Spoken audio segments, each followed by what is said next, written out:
HS2 was supposed to provide speed, connectivity and regeneration, lofty promises, and Euston Station, as a microcosm of the project's woes, is a demonstration. Spiralling costs, political mismanagement, passenger misery, confusion, very poor signage.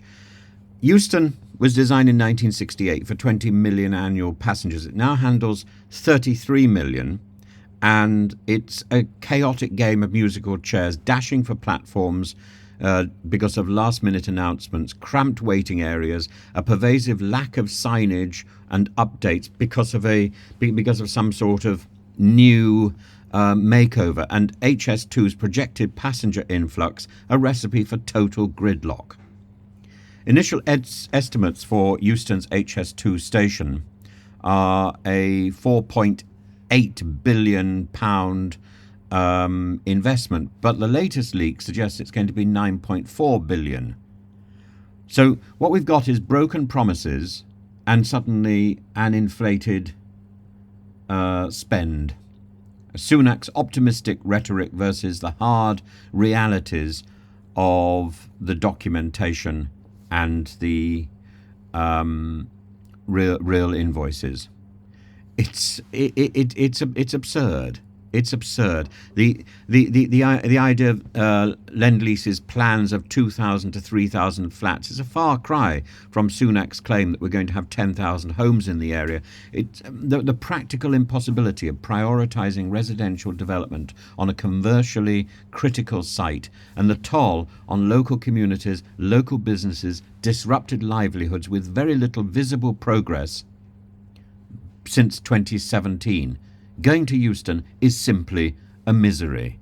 Poor communication, crowded platforms, a constant sense of being herded like some sort of sheep, and a lack of clear, timely information on departures, which forces passengers like me into frantic dashes for trains, risking safety and sanity.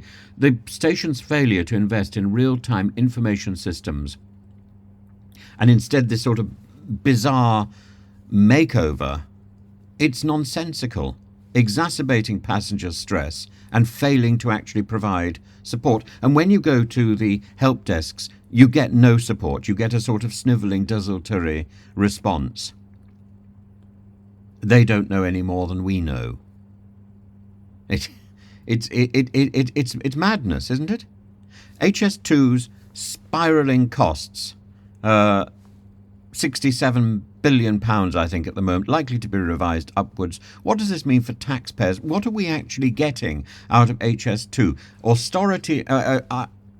Austerity is everywhere, crumbling public services, mounting frustration, and then we've got this white elephant stomping around in the middle of London.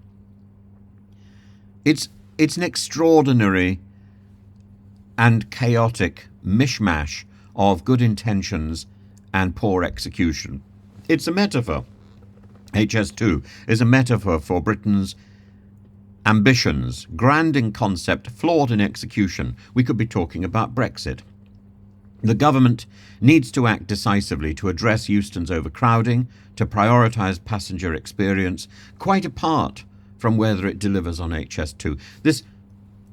We need a plea for transparency, for realistic budgeting that will focus on people who will ultimately use these services, because at the moment, by the time HS2 is finally delivered, the paying public will have given up using trains altogether.